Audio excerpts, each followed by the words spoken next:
So this evening, we are thrilled and excited to be joined by Mr. Darius Jones. He is the school counselor, one of the school counselors at George Jenkins High School in Polk County, Florida. So thank you so much for joining us this evening, Mr. Jones. We're all very eager to hear how you've planned and utilized your virtual FAFSA Completion Lab in your school counseling program. At this point, the floor is all yours, sir. Okay, thank you, Evan. Good evening. How's everyone doing? I'd like to first, I consider this an honor and a privilege. If you see me kind of looking at two screens, I don't know if I'm showing up, but if you see me looking away, I'm looking at my other screen. But I like to thank Jeannie Maxwell, and, Evan Willis, and Renix Franklin. I appreciate you for giving me this opportunity.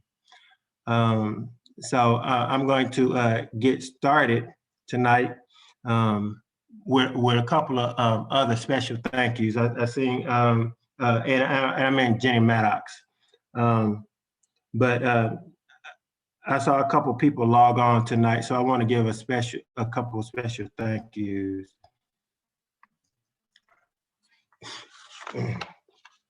So organizing an event of this magnitude can be quite challenging, but I would like to extend my gratitude to several institutions that have played an integral role in assisting us with putting this virtual FAFSA Lab on. They've actually been helping for the last several years, but I see Miss Carrie Mann is on. So these are some institutions right here: Florida Polytechnic University, Florida Southern College, Kaiser University, Southeastern University, and Polk State College. I do notice personally on the call tonight is the Director of Financial Aid from Florida Polytechnic University, Ms. Carrie Mann, and the Director of Financial Aid at Florida Southern College, Mr. Bill Healy. So I'd like to extend my gratitude publicly for the efforts that you all do with Polk County Public Schools. Also, there are other individuals that have helped out immensely when putting on this particular event. Our school counseling program, headed up by our department chair, Laura Chansey, and we have other counselors that help out with the financial aid FAFSA Lab, Ms. Megan Figueroa, Mr. Desmond Peters, Ms. Denise Norgan, Ms. Deborah Wilk.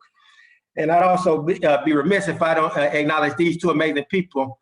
You all probably recognize them. They are definitely familiar with the Florida School Counselor Association.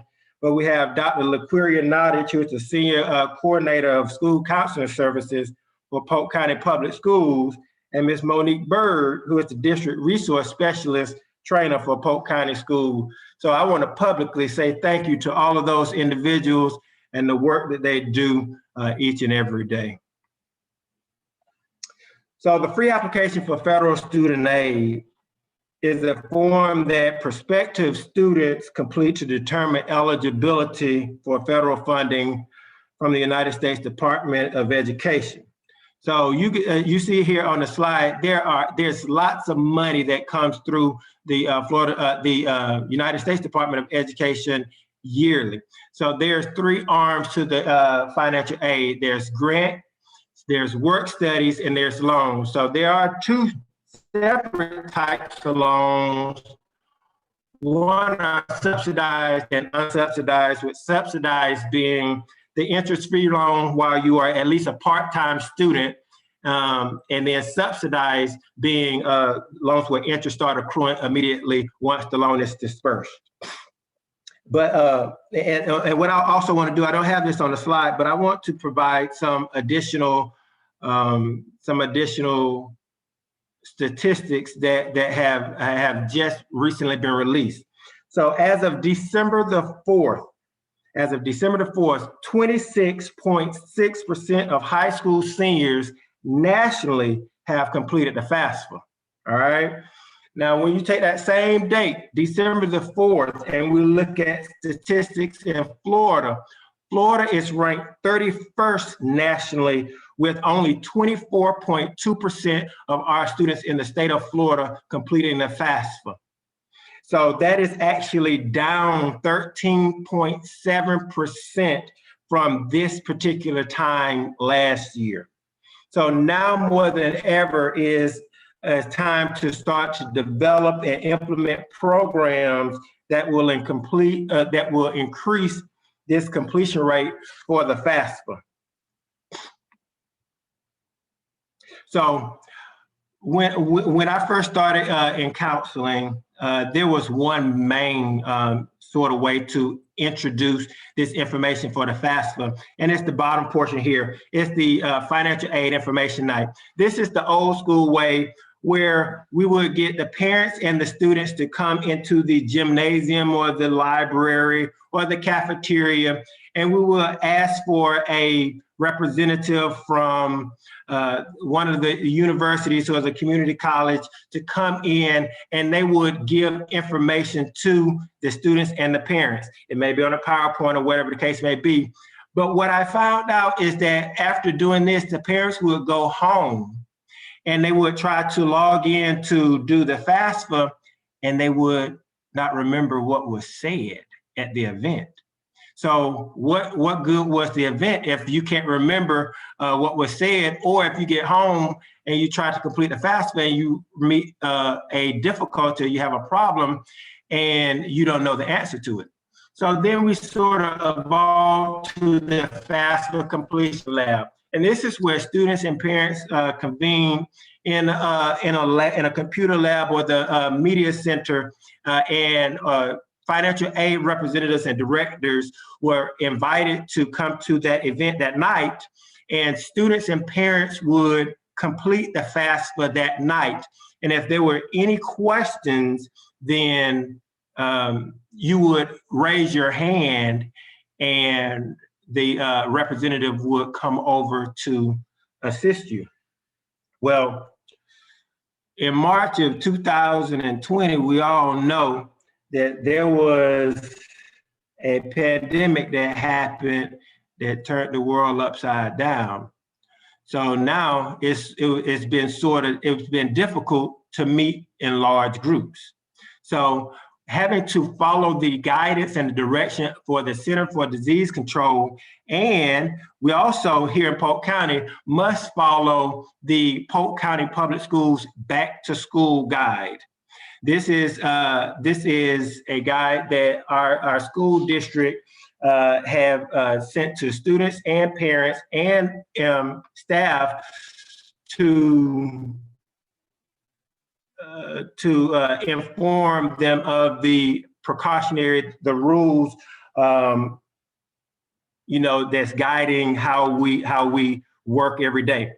But what I'm going to actually do is I'm going to actually take a moment of personal privilege, y'all, and I would like to compliment the Polk County School Council Association under the leadership of Laveria Nadish dos Santos, because over the summer, we were able to collaborate with Polk County Public Schools, and we were able to share some of these concerns and make suggestions to our school district that specifically directly impacted school counselors. So I definitely want to give kudos to Laveria Nadish dos Santos and the Polk School Counselor Association. Now, let's go ahead and get into how you develop your virtual FAFSA night. And for the development phase, we use a 5-step approach. So step number one includes contacting the financial aid department of your local universities and community college. First thing you should do is you should introduce yourself, all right? So after you introduce yourself, then you want to inquire if they would be interested in participating in a virtual FAFSA lab or completion lab, virtual FAFSA completion lab.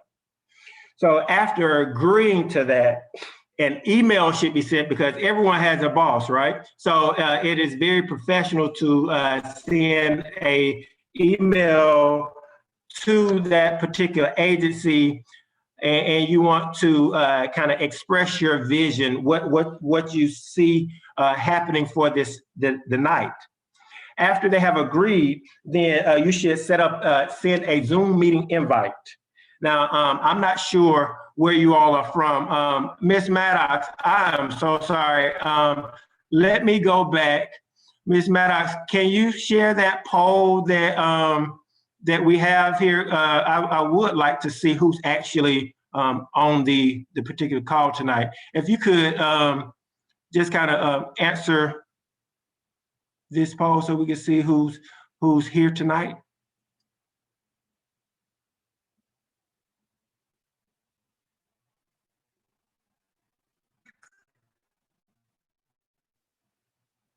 All right.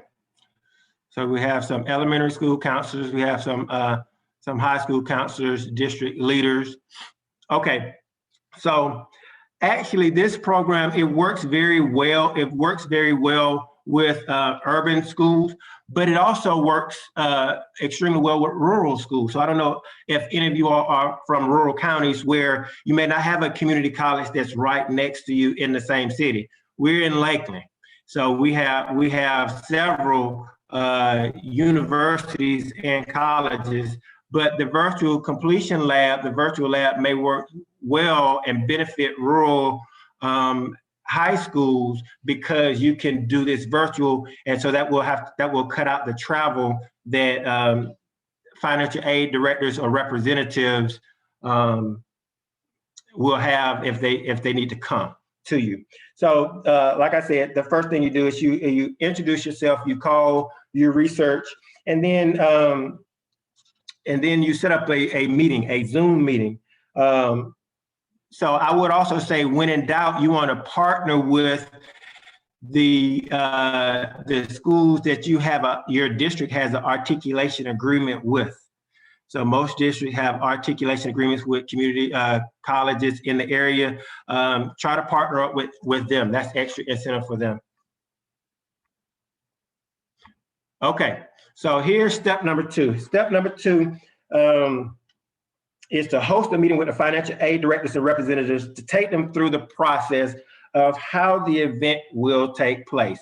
So if you all look up here, I don't know if you all can see my arrow, there is breakout rooms right here. So you want to practice with the actual representatives so they know what is happening before the actual event. So we had a meeting. At this meeting, we practiced. I put specific institutions in the room with other institutions in the room with different school counselors, and then I brought them all back together. Okay. Also, at this particular meeting, what we did was we planned and we came up and we agreed with a date to have the FAFSA virtual FAFSA Completion Lab. All right. Now, when you're coming up with a date, let's look at the next thing. All right. So I don't know if I can see the chat box. Maybe Evan or Renix, if you all can help me with this. I have a question for the participants. Do you all know? Do you know the importance of October the 1st as it relates to the FAFSA? Anyone? Let me see if I can see my chat box. Do you all know the importance of October the 1st as it relates to the FAFSA?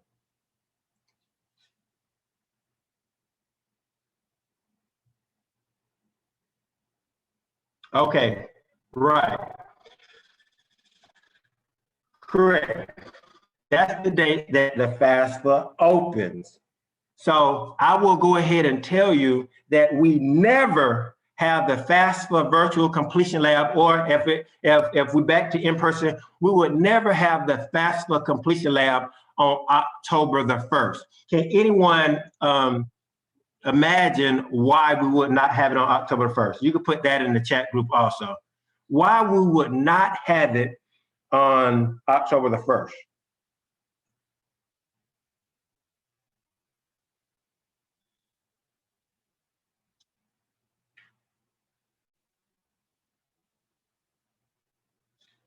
Okay. Yeah, okay, so Renix put the question in the chat group for me. There you go. Potential, that's exactly why we don't do it. Because on October the 1st, so many individuals are logging on, and there could be potential technical difficulties. I can't tell you how many times I've called Mr. Healy over at Florida Southern College, and I've had students try to log into the FAFSA and they can't do it. And he'll say, Darius, it just crashed. It's just too many people on at one time. It just crashed. So what we try to do is we try to wait till the second week to have our FAFSA Completion Lab, okay? At that completion lab, you have two types of students and parents show up. You have the student and parent show up that went on the FAFSA on October the 1st, and they actually completed the FAFSA, and they just want to check to make sure that their FAFSA is correct. And then you're gonna have the student and the parent who has not done anything. All right, they haven't done anything, and you're going to you're gonna have to start them from square one. So we tell them what documents to bring, but they haven't done anything. Those are going to be your two main types of individuals that will show up to the FAFSA Completion Lab. One other thing that we'll try to do is we try our best to stay away from Mondays and Fridays. We don't want to do it at the beginning of the week or the end of the week. So we will try to typically find a time during the middle of the week. All right.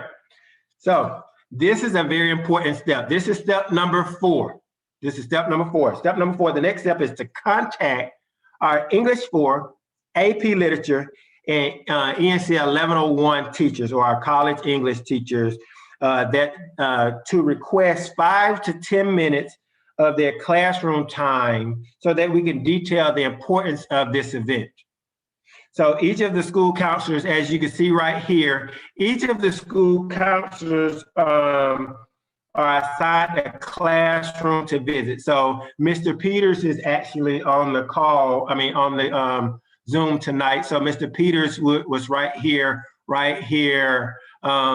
And, so I had some classes, Ms. Figuerella had classes, Ms. Norgan, Ms. Wilk had some classes, and you can even see we visited even our Zoom classes.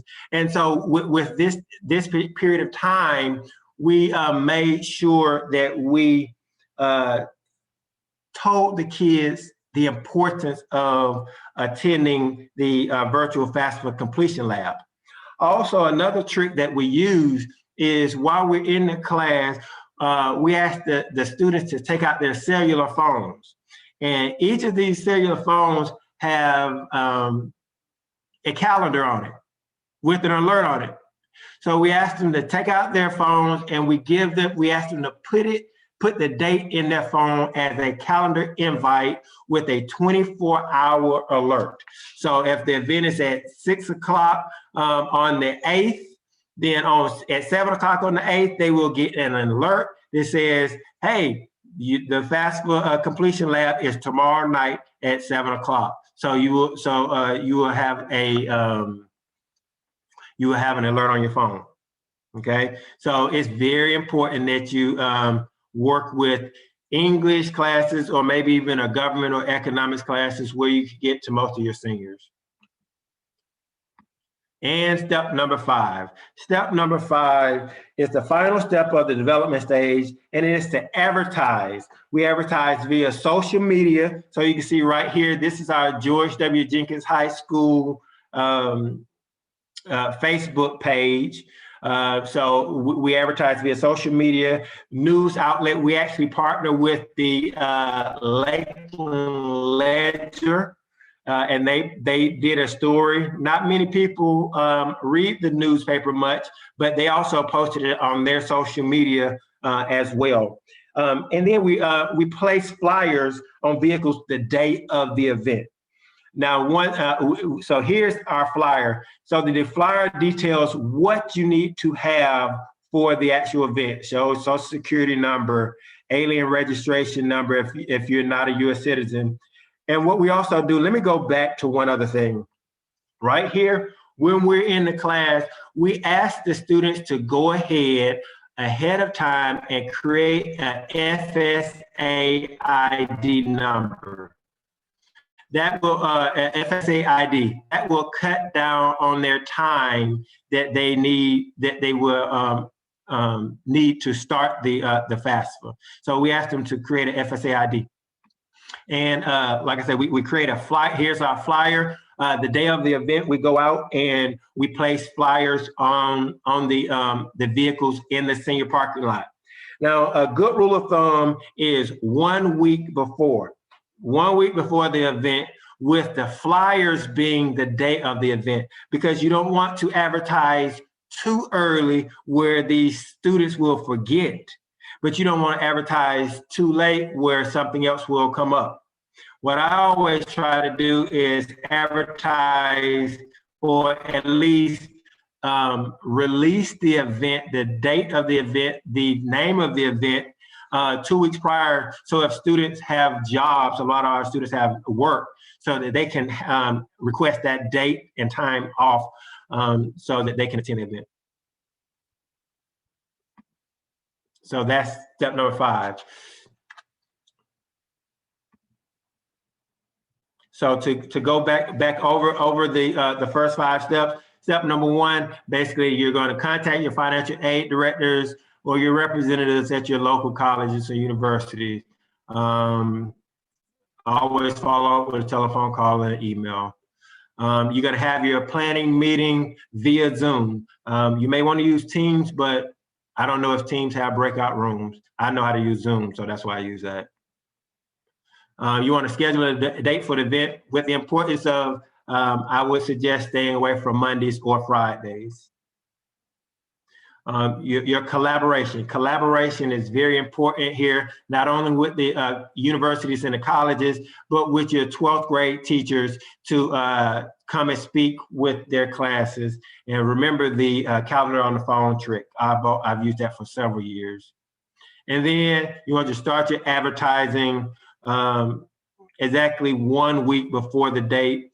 Like I said, you don't want to advertise too early because they'll forget, but not too late. And then those are some methods in which we use to advertise our event.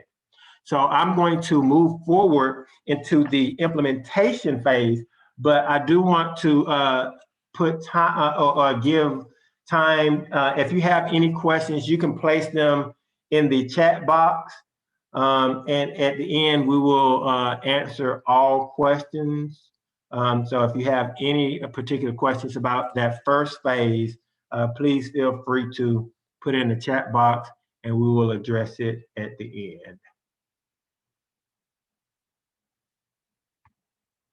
Okay.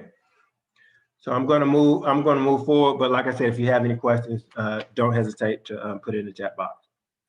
So now that you have developed your event, you must select a virtual platform that you can accommodate at least half of your senior class. So you want to be able to, for example, at the time of our event, we had 472 students in the senior class at George High School. So we wanted to ensure that we could serve at least 236 participants, along with 25 or so financial aid experts. So you must account for those financial aid experts because they're the ones who's really going to drive the event. I'm not so naive where I don't realize that they know more than I do about this particular application. That's why I asked them to come, because they are the experts. So you want to make sure that you have room enough for them. I do know that the business account for Zoom, I believe it holds up to 300. So if your school does not have a business account, you may want to contact your district office, and they may have a business account for Zoom that you can use. So the next step is to assign duties that will facilitate the event. So you want to assign duties. So some of the major tasks include technical support. That is actually the major task, because what you don't want is to have 150 students and parents on Zoom and something go wrong technically. Okay, so you want to be able to have someone that can assist you with getting this correct, because I'm a school counselor. I did not go to school for technology. So if something happens, I want somebody that went to school for technology to be able to help me. All right. So you want to do that. You want to have someone admitting students and parents to the event. Another thing that is very important. Is chat room maintenance. So the chat room can get, I've been in Zoom where the chat room get a little rowdy, okay? So you want to be able to have someone monitoring that chat. However, it was important in the way we use the chat room. So let me go ahead and talk about the way we use the chat room. And I believe she is on the Zoom tonight, and she's very knowledgeable, from Florida Polytechnic University, Ms. Carrie Mann. Ms. Carrie Mann was asked, but prior to the event, she's the director of financial aid at Florida Polytechnic University. So she was asked to not go into breakout sessions, but to stay in the large group session. And if there were any general questions, she would ask it. So someone may put number 42, and they ask the question about number 42 on the FAFSA, and Ms. Mann would respond and answer those questions. And Carrie could tell you those questions kept coming back to back to back to back. So those were general questions, and we let the students and the parents know, if you have general questions that's good for the body, you can ask them in the general chat. But if you have personal questions, then what we ask students and parents to do is raise their hand, and we will put them in a breakout session with either a financial aid director or financial aid representatives. Okay, so that was one very important task. We also had logistics. And then I'll tell you one other thing that you may not think of, but it's important. If you logged on to our event here tonight early, we were sort of waiting on, to get started. And then while I'm talking now, I've been talking continuously, but the completion lab, at some particular point, we stopped talking and we actually complete the FAFSA. So you have to have something to go on in there. So Mr. Desmond Peters, who is a very good musician, he served as our background or our sound technician. So he controlled our background music. Mr. Peters had some Kenny G going. So as the people were doing the FAFSA, they had their Kenny G, it was low, so it wasn't too overpowering. But you want to have something that, kind of keeps the night moving. So the sound technician was very important. Okay, so those were just some of the tasks that were assigned. So I want to take a moment here, and I want you all to participate and answer in the chat for me. Can anyone tell me? I want you to tell me, what's the difference between the woman and the man in this picture? What is the difference between the woman and the man in this picture? Please use the chat. Please use the chat and answer. Can anyone tell me the difference between the woman and the man? And I've always wanted to go skydiving, by the way, y'all. Which man? Okay, good question. That's a good question. The man that's out of the airplane, not the one that's in the airplane. That's a good question. All right, so yes, I actually thought about that when I was looking at it too, but I was like, all right, okay. Come on, y'all give me some more. There's a distinct difference between the man and the woman. Anybody else? Oh, control and lack of control. Okay.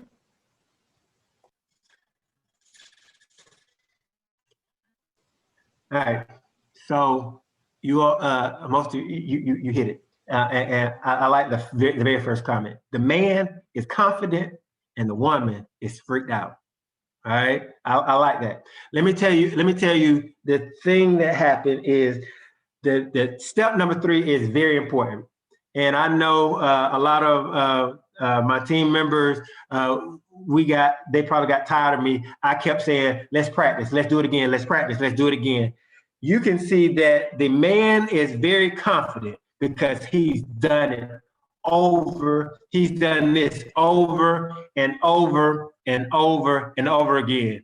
The woman, this is probably her very first time jumping out of a plane and skydiving, and she's losing it right here. She's probably having fun, but she's losing it while she's doing it. All right. So what step number 3 is to practice and to practice and to practice again. The more you practice, the more comfortable you will feel the night of the event. Okay. The more you practice, the more comfortable you will feel the night of the event. Step number 4 was a great idea. We came up with it as a department, and everyone was on board with it. So the next step is to create a command center where everyone is in the same location. So this guy right here, this is our assistant principal, Mr. Brad Hires. Brad is not only our assistant principal, but he does very good with technology. So he's our tech guy. And then over here you have Miss Figueroa. She's admitting students, and then on this yellow pad right here, she's also seeing who raised their hand first, so we'll know which order to put people in the breakout rooms. And then you have Miss Chancey right here. She's admitting individuals also. Okay, she's admitting individuals.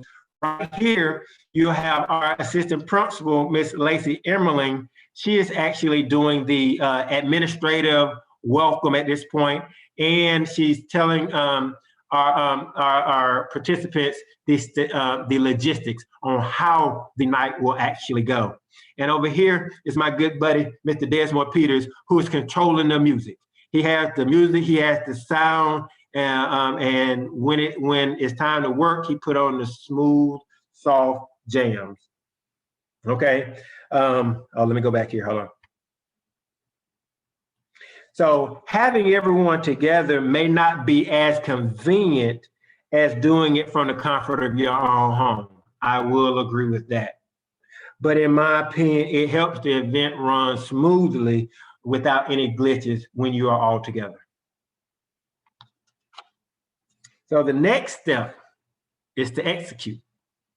So, and it's showtime. So you can see up here, Miss Carrie Mann is in the top right corner. You have Mr. Healy right here, Mr. Bill Healy. He's the director of financial aid at Florida Southern College. You have Mr. Kevin Vermeil, who's director of financial aid at Kaiser University. We had all of the directors of financial aid. We have individuals from Southeastern University. So we're all right here waiting to get started, okay? And we're executing. Now, someone asked me how the event went. So the event was pretty successful, I would say, but it did not come without its headaches. So if you actually see me up here, you see my hand on my head, Yeah, that was when the breakout sessions weren't working properly. And so I was kind of frustrated at that particular point. So one of my coworkers took a picture of me right here. So it's not always going to work out as smoothly as you would like, but it won't flop on its head as long as you practice, practice, practice. Okay. So step number 5 is executing. All right. And step number 6, this is the most rewarding, and it's the most rewarding step. What you want to do is you want to celebrate the completion of the FAFSA. So you can see up here, you see a student says, thank you to all. We have successfully submitted our FAFSA. So we had so many of those types of comments the night of the event. So, you know, and over here, you know, we congratulate the students. Ms. Bird, I believe she was on the call earlier, was saying, you know, you have district officials here congratulating, and you have, you know, one step closer to higher education. While we had students here, we also went ahead and gave them the opportunity, if they wanted to stay on, gave them the opportunity to complete their Florida financial aid also, so that they'll have that complete. So let's revisit all of the steps for the implementation of virtual FAFSA night. So you want to select that virtual platform. Step number 2, you want to assign duties. Step number 3, you want to practice, practice, and practice again. I always use Murphy's Law. When and if something can go wrong, it will. So you want to practice and you want to prepare. Step number 4, you want to create a command center. Create a command center. Step number 5, execute. And step number 6 is celebrate successfully completion of the FAFSA. All right. So at this particular point, I guess I'll stop sharing my screen. And I will take any questions if you all have any.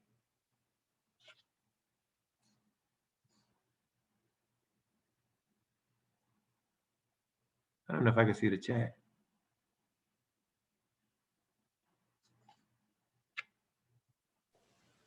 So we've got Miss Monique Bird still in the building. So she was a crucial part of what you guys did with your successful virtual FAFSA Completion Lab. So we've got her. Earlier, Miss Carrie Mann echoed what you said, that it was just an awesome event with lots of great questions, and that the preparation was just a crucial part of that, and her role there was a big part of that.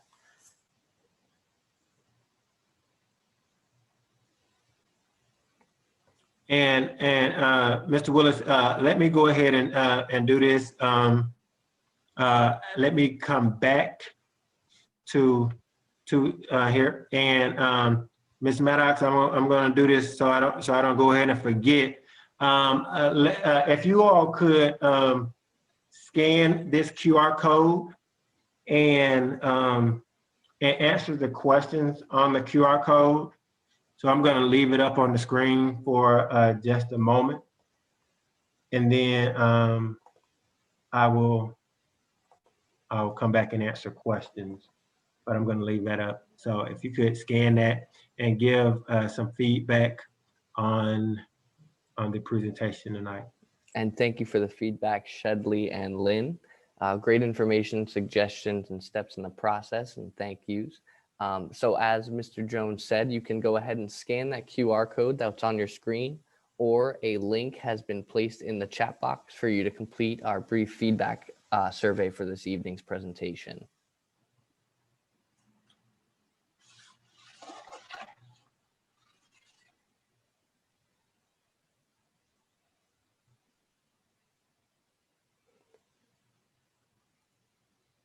We have a question in the chat. I may have missed this, and if I did, I apologize, but how many participants did you have, and how many actually completed the FAFSA that night?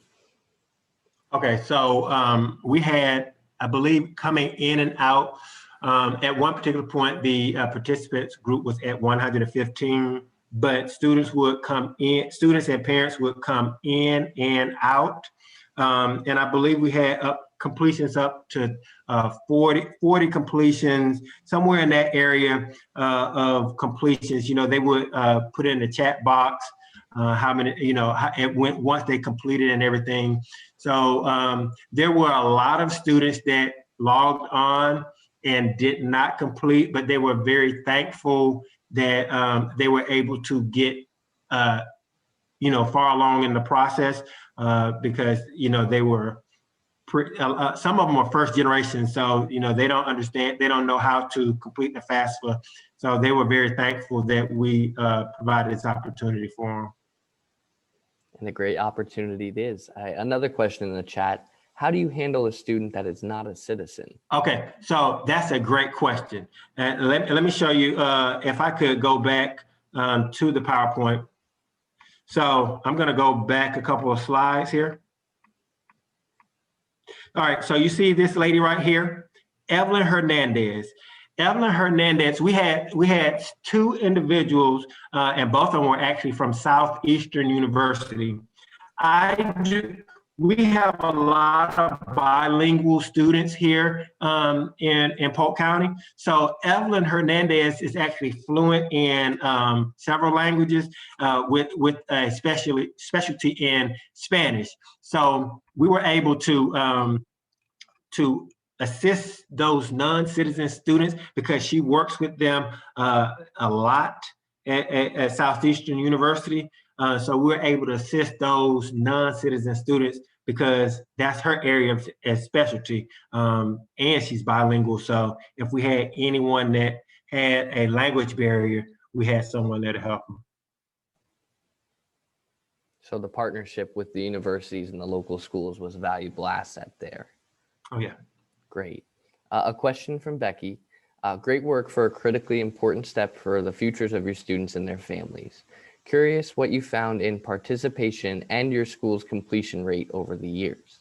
Okay, so I don't know if she's still on the call. We also had Laverne Hansville from the Florida College Access Network. So we try to monitor our completion rate over the last couple of years. And at George Jenkins High School, it has went up several percentage points over the last 4 or 5 years. So each year we try to at least do better than the last year.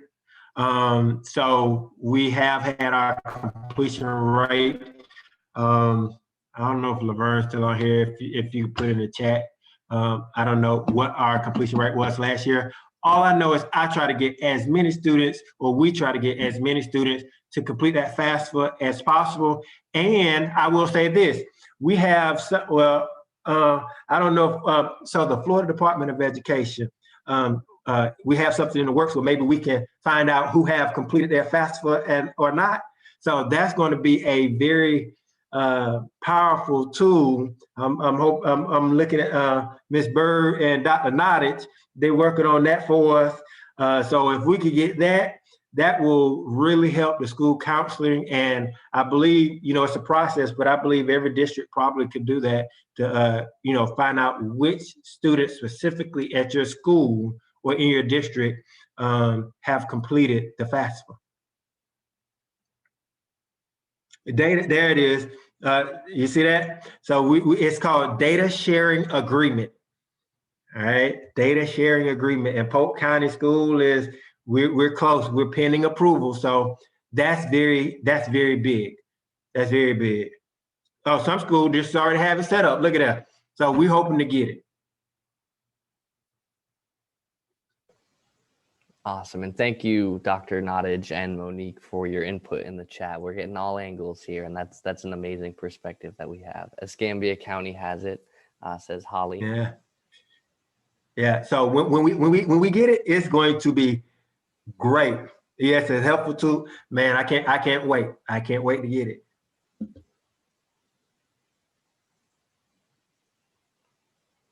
So if you have any other questions before we wrap up for the evening, please feel free to enter them into the chat.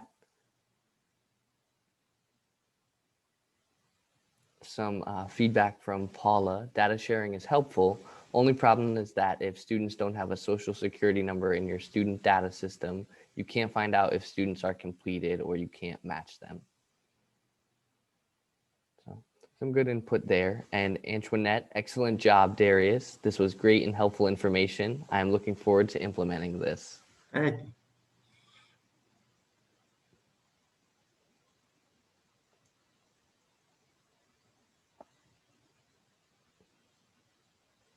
And just some kudos for you. Very good information. Thank you for the great information, Darius.